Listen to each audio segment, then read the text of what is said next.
How to Get Rich by Felix Dennis. Picture this. You're 25 years old on a freezing winter night in London. The city's pitch black because your electricity got cut off weeks ago. You couldn't pay the bill. The only light in your tiny flat comes from a pathetic little fire you're feeding. With broken furniture you pulled from the dumpster. Next to you on a ratty old beanbag sits the person you love. She bought the food you just ate. She paid for the cigarettes you're smoking. And now, gently but firmly, she's trying to talk some sense into you. She wants you to take that decent job offer. Give up this insane pipe dream of starting your own business. You're still young, she says. You can always try again later. She hates seeing you like this. Bitter, broke, spinning your wheels and getting nowhere. And right then, you almost break. You love her. You know you'll lose her if you say no. It would be so easy to give in. To promise her a normal job, a normal salary, a normal life. So incredibly easy. But you don't. Something inside you, stubborn, almost irrational, refuses to quit. You just know, with absolute certainty, that if you give in now, you'll never get another shot. It's now or never. That shivering young man by the fire was Felix Dennis. The decision he made that night became the first step of a journey that took him from a broke hippie on welfare to a self-made billionaire worth nearly $1 billion. So why would someone who made it that big waste time writing a book to help others get rich? It wasn't for the money. He already had more than he could spend in 3 lifetimes. No, Felix Dennis wrote How to Get Rich because he believed almost anyone with reasonable intelligence can become wealthy as long as they have one thing. Not a brilliant idea. Not an Ivy League education. Not even startup money. But a fierce, almost obsessive compulsion to succeed. Today, we're walking the narrow, lonely road that Felix Dennis mapped out. This isn't a feel-good journey. It's a brutally honest look at the sacrifices, the mindset, and the cold realities of a game very few people are willing to play. By the end, you'll understand the uncomfortable truth that separates people who merely wish for wealth from those who are absolutely determined to get it no matter what it costs. Most wealth books start with promises of happiness. They tell you money will solve your problems and bring peace of mind. Felix Dennis starts his book by telling you the exact opposite. He says, point blank, that becoming rich will almost certainly not make you happy. In fact, he warns it's more likely to make you miserable. The stress of getting wealthy, the anxiety of protecting it, and the guilt that often comes with it. These aren't exactly ingredients for a joyful life. He quotes James Baldwin, who said, money, it turned out, was exactly like sex. You thought of nothing else if you didn't have it, and thought of other things if you did. So if getting rich doesn't guarantee happiness, why bother? For Dennis, the answer is simple: time. Time is the only thing that really matters. Time to do what you want, when you want, with whoever you want. Time to walk in the woods, to read, to travel on a whim, to commission art, or to write poetry like he did in his later years. Time means freedom from having to be somewhere specific, on a particular day doing a particular thing, just to make rent. That's the real prize. Money is just the tool you use to win it. But before you can even start, you have to face what Dennis calls the 800-pound gorilla blocking your path. It's the King Kong of your nightmares, and it's the biggest reason most people never even try. That gorilla is the fear of failure. We all feel it. It's that voice whispering all the reasons something can't work. It's the committee in your head analyzing every risk until you're frozen with caution. It's the fear of what your friends, family, and neighbors will think if you try and fall flat on your face. Dennis tells a painful story from early in his career. In the late 70s, he wanted to launch a personal computer magazine. It was new territory, completely unproven. He talked to a senior manager at a major retailer, a nice old guy who kept warning him that nobody would ever pay money to read monthly magazines about dinky little computers. His own colleagues agreed. After weeks of doubt-filled discussions, Dennis chickened out and abandoned the plan. Shortly after, another entrepreneur launched the exact same magazine. It was an instant hit. Dennis had to scramble and buy a majority stake just to get back in the game, which ultimately cost him millions in lost profits. The price of listening to fear? Nearly $10 million. The lesson hits hard. If you're unwilling to fail, sometimes publicly, sometimes spectacularly, you have almost no chance of getting rich.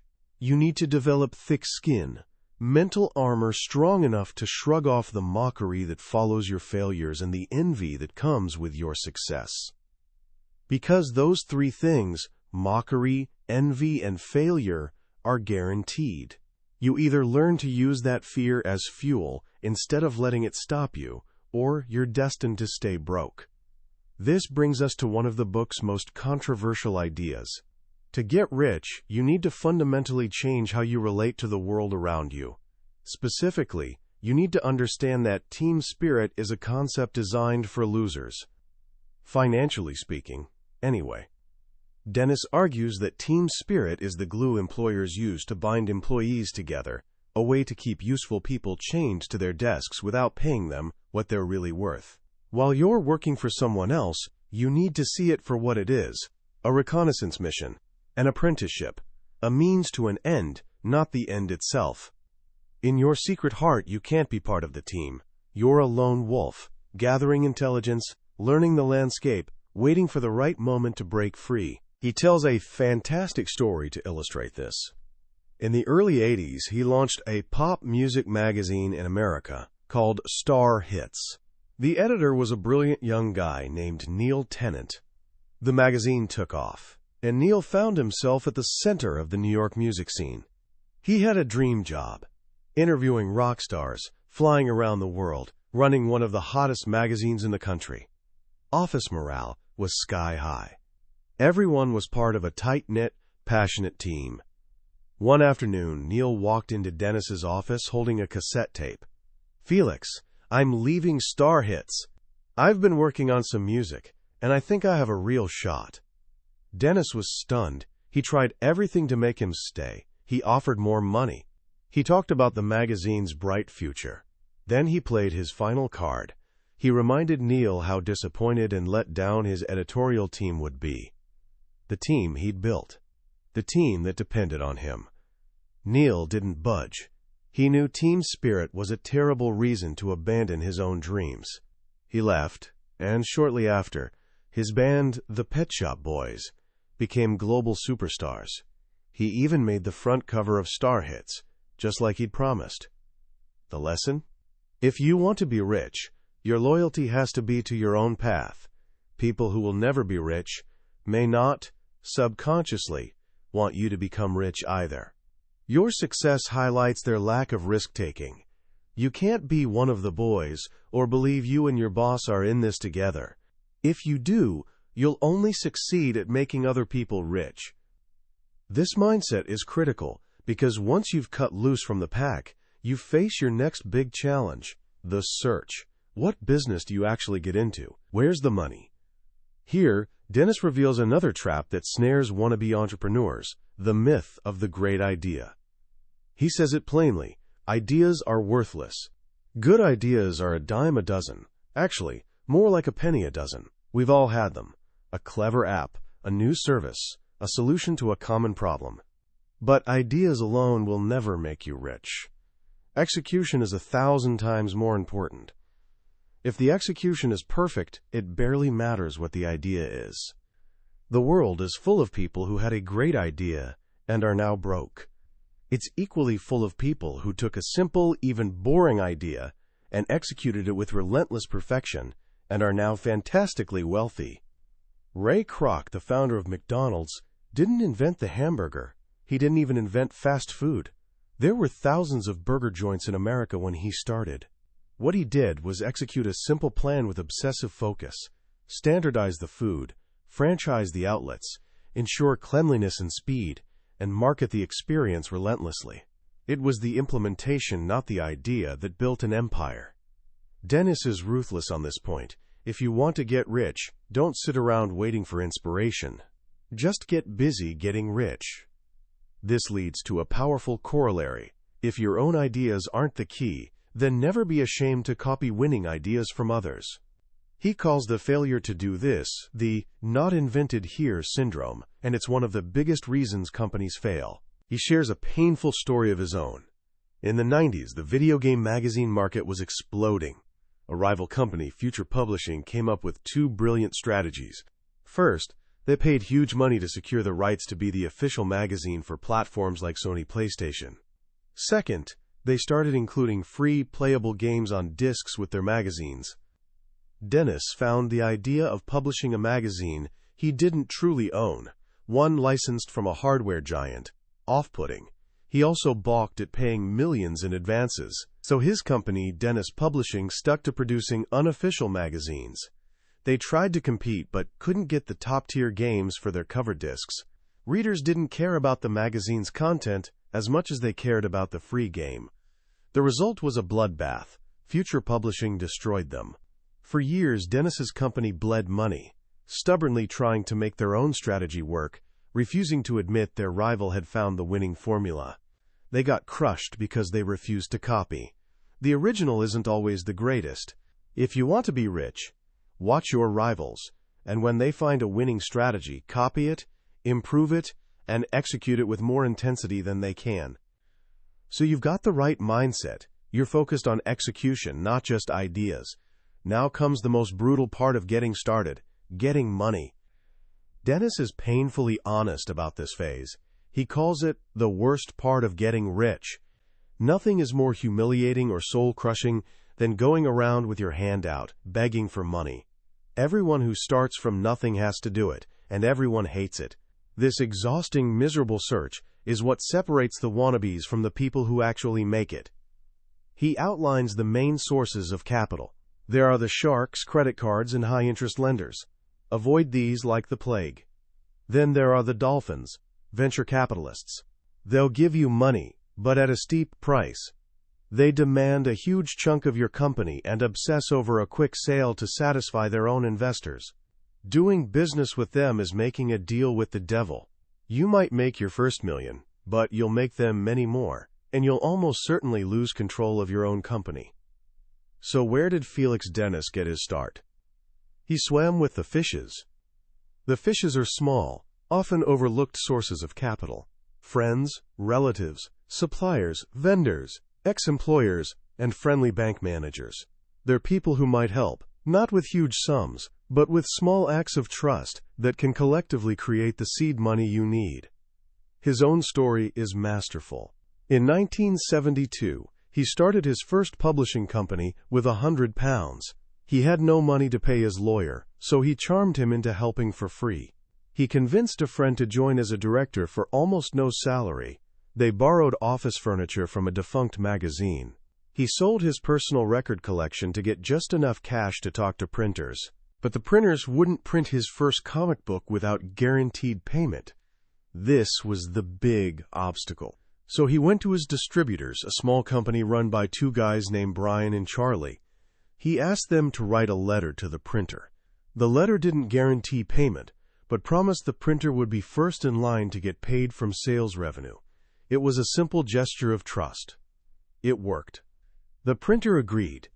The comic got published, and though it barely broke even, it provided the framework for his next venture. Within 2 years, he had £60,000 in the bank. He'd created capital out of thin air by swimming with the fishes. Most importantly, he still owned 100% of his company. This brings us to what Dennis calls the only real secret to getting rich. It's not a strategy. It's not a tactic. It's a 3-word mantra that he believes is the absolute core of wealth creation. Ownership, ownership, ownership. To become rich, you must be an owner, and you must try to own it all. You must fight with everything you have to own and control as close to 100% of any company you create as possible. Every single percentage point is crucial. It's worth fighting for with everything you've got. This, he says, is the dirty little secret of it all. The gratitude of colleagues doesn't count. a good salary and company car don't count. Share options, which are usually just crumbs, don't count. Nothing counts but what you own. He tells another gripping story. In the early days of his company, 4 key employees, a senior manager, a publisher, a designer, and an editor, confronted him. They were polite, but their message was clear. They pointed out that he owned 100% of the company, while they were working just as hard. They demanded 20% of the company shared between them. It was only fair, they said. If he refused, they'd all quit immediately and become direct competitors. What would you do? Your company might collapse without them. They're your friends, your colleagues. Giving up 20% seems like a small price to keep the peace and save your business. Felix Dennis fired them all. On the spot.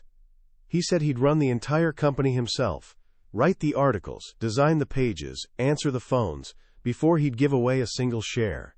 Not for fairness, not for loyalty, and definitely not because of moral blackmail. They left and started their rival company. It failed. 2 of them eventually came back to work for him. None of them ever got rich. Dennis calculated what that 20% would have been worth over the next 30 years in dividends and asset value. The number was $80 million. That's the ruthless math of ownership. The best kind of fairness, he argues, is the kind that makes a lot of money. Then you can decide what to do with it. But while you're in money-making mode, fairness has nothing to do with it. This principle of ownership is so powerful it even dictates how you should approach negotiation.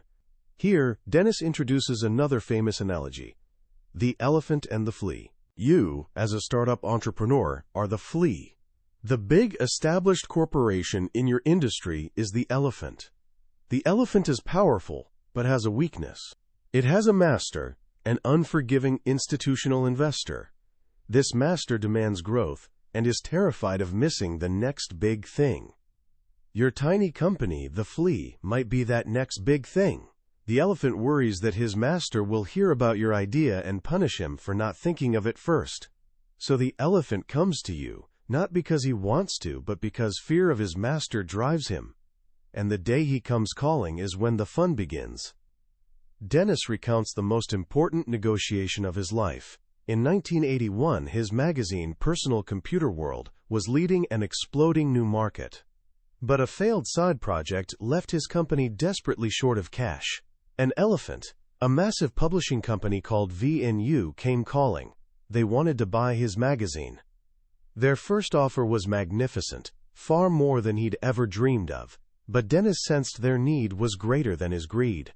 He knew that for VNU, a giant in traditional mainframe computer magazines, missing the personal computer revolution would be catastrophic in their investors' eyes. This was their weakness. So he played a dangerous game. At a big meeting, they offered him over $5 million. He looked them dead in the eye, emptied his mind, and convinced himself he didn't care about the outcome. "The price is $7.8 million, he said. Then he and his lawyer stood up and walked out. His lawyer was horrified. "You're insane. You've been stupid. They'll never pay that." But Dennis understood the balance of weakness. Their need would outweigh his greed. He was right. A few weeks later, they met again and agreed to his price. He became a multi-millionaire overnight, precisely because he understood that in negotiation, it's not about the balance of strength. It's about the balance of weakness. Once you've mastered these principles, harnessing fear, focusing on execution, obsessing over ownership, and mastering negotiation, you'll start making real money. But this creates a new set of problems. As Dennis says, getting rich is the easy part. Staying rich is hard. Here, the book takes a turn, offering advice from a man who's made every mistake imaginable. He speaks with shocking honesty about the first flush of wealth, the madness that hits when you suddenly have more money than you know what to do with. He admits to blowing over $100 million in a single decade on what he calls high-class escorts, drink, and consolatory debauchery. He warns this phase is almost unavoidable. You'll buy the mansion, the sports cars, the gold fixtures. But the sooner you get it out of your system, the better. That lifestyle nearly killed him, landing him in the hospital with a life-threatening illness. Only this brush with death jolted him back to reality. His most profound advice for staying rich is counterintuitive: give it away.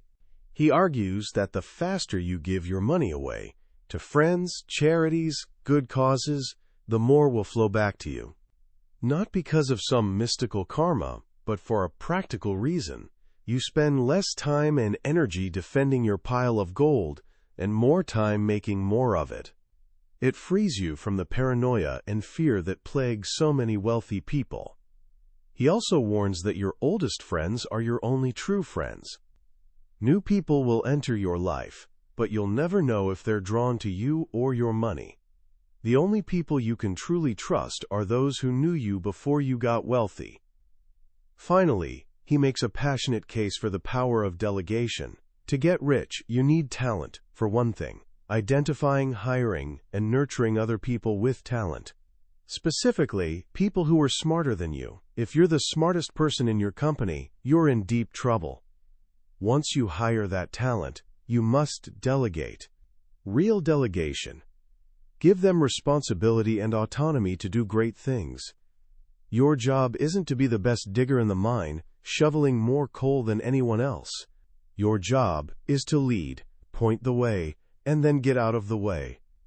It was only when Felix Dennis stopped trying to do everything himself and started trusting the brilliant people he'd hired that his wealth truly began to accumulate. He created a system of vetoes. He's the chairman of his companies, but doesn't run them day to day.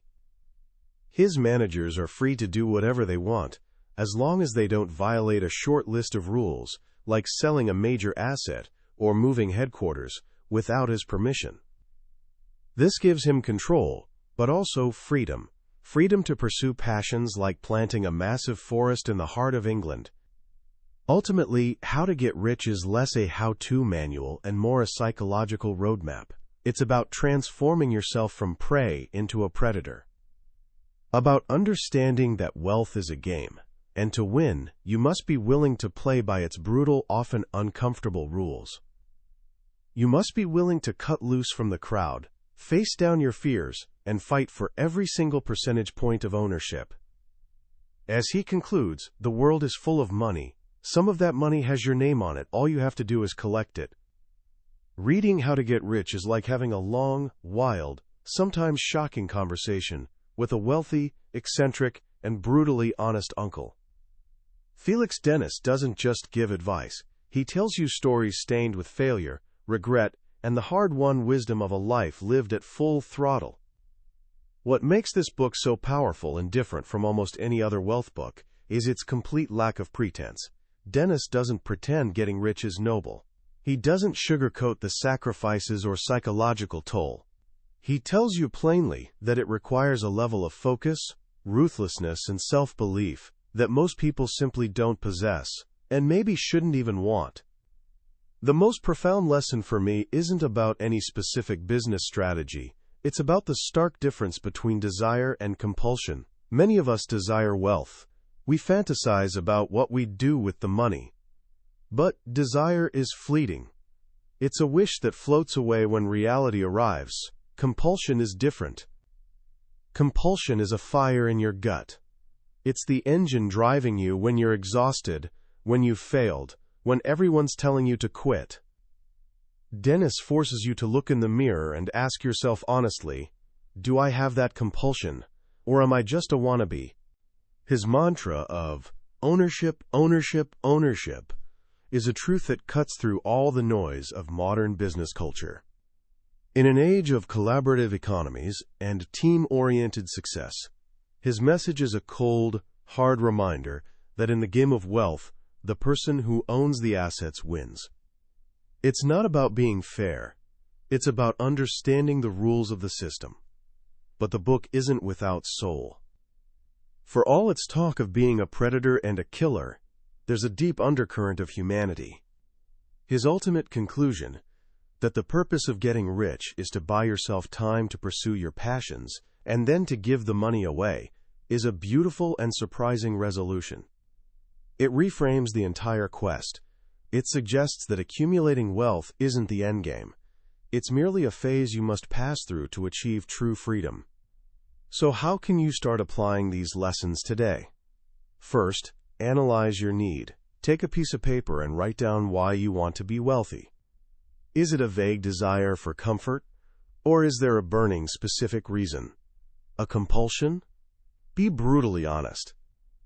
If the compulsion isn't there, Dennis would tell you to save yourself the trouble and find a different path.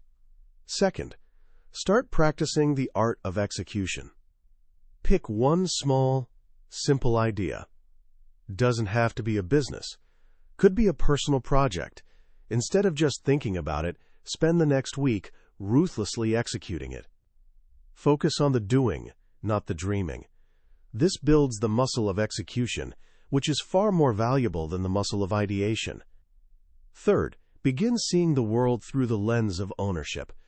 Next time you're at work or looking at a business, ask yourself, who owns this? Who's truly capturing the value being created here? Just changing your perspective to focus on ownership will fundamentally change how you see opportunities. That was a summary of How to Get Rich by Felix Dennis. We've journeyed through the core of his philosophy today, but I'll be honest, a summary can only ever be a map. The real treasure comes when you walk the path yourself. The true magic of this book happens in the quiet moments, when one of Felix's raw, unfiltered stories strikes a chord in a way you didn't expect. This summary is designed to help you decide if this journey is one you want to take. If anything we've talked about today has sparked a fire in you, grab a copy. Reading it isn't just about learning. It's an experience that might change how you see yourself, your ambition, and your place in the world. A link to the book is in the description. Also, if you found this journey valuable, please show your support by hitting that like button and subscribing to our channel. That way, you won't miss our next exploration into another life-changing book from the Billionaire's bookshelf. Let's keep growing and learning together.